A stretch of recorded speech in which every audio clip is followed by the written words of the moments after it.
I've been married. Baraka's her name. We've been married for 7 years. It'll be 7 years in November of this year. We have a 2-year-old son named Silas. He acts like me.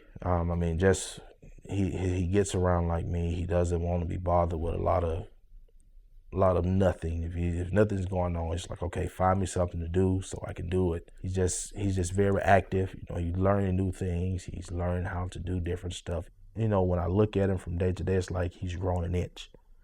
And just to be able to, now that the weather's nice, when he goes outside, I can go out there with him. That does a lot for me personally.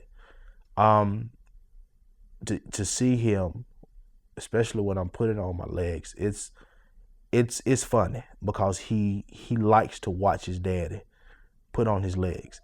Even now he helps me put it on. He tries to pick it up and go through the house with it, and it's a little heavy for him right now, but he kind of knows that there's a difference with his daddy as opposed to him. But he as far as he's concerned, hey, I'm just his dad. The biggest problem that I'm having is trying to figure out how am I going to tell him about this as he gets older. But my wife she always reminds me that's all he knows. He doesn't know his dad is in any other way. He's pretty much taking care of how I'm going to tell him, just let him know that there is a difference, but hey, I'm still your dad, so he still loves me, so that's a good thing. I knew people that had lost limbs, but they were wheelchair bound, so I didn't know anybody personally that actually had prosthesis, so I really didn't have anything to formulate an opinion on. So I was just really coming in blind, really, and it was just through their professionalism and them walking me through everything, make sure I knew what was going on. The main thing that really had me was when they said that they custom made each prosthesis to the particular patient, to whatever residual limb they had. And I was like, wow, how can you do that? I mean, that intrigued me more than anything. How can you do that? And when they gave me the tour, they showed me the laser scans that they did on the below knee amputee. And I was like, okay, so that's how they do it, to make sure that it fits as comfortable as possible. And I've had very high levels of comfort. I have not experienced any uncomfort since I've been coming here, because they make sure that it fits my leg. Now anybody else's leg may not fit, because they custom made it just for me. And so it fits. It feels quite natural, whenever I walk now. And it's because of the job that they did since I've been here. This stuff is for real, and it's a good thing, and so I was very encouraged by that, to know that they took the time enough to do everything just right for me.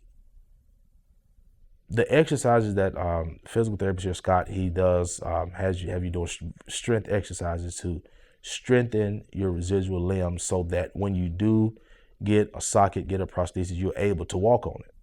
I think the main benefit, it gives you confidence that in knowing that if my legs, what's left of my legs, if they are strong enough to maintain once I get a prosthesis, I'll be able to walk with no problems.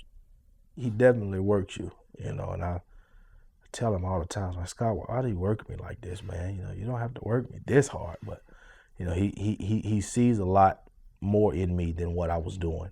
And so I figured, well, hey, if somebody else can see that much potential in me, I can see it in myself. And so he pretty much pushes me to push myself. And anybody that pushes me like that, they leave an impact on me. Make a very good impression on me. I'm really looking forward to going back and playing basketball. That was my primary source of exercise before I lost my legs, and so I'm really looking forward to getting back out there.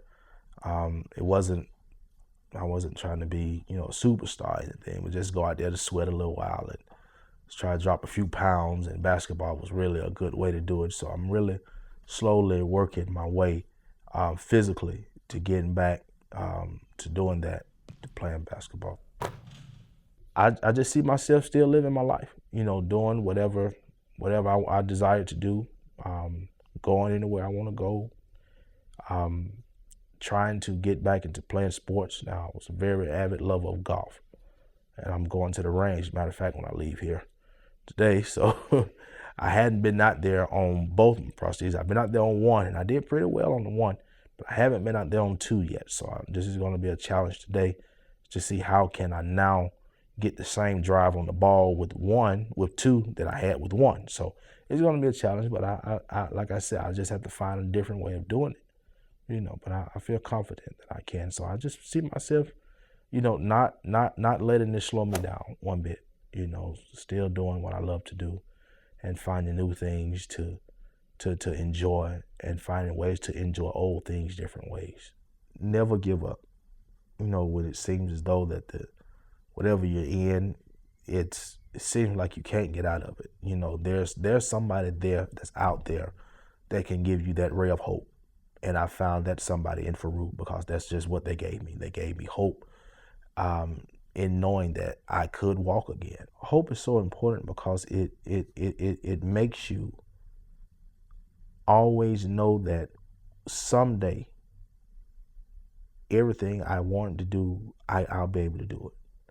Now, if you don't have any hopes, you don't have anything. But if you have some hope, it doesn't have to be a lot of hope.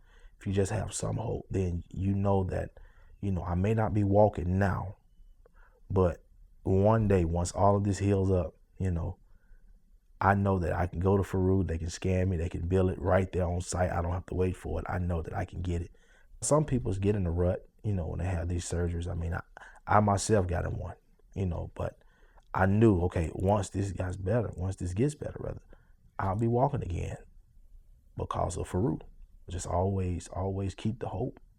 And if you ever feel like you're losing hope, Fourroux can give you that hope back.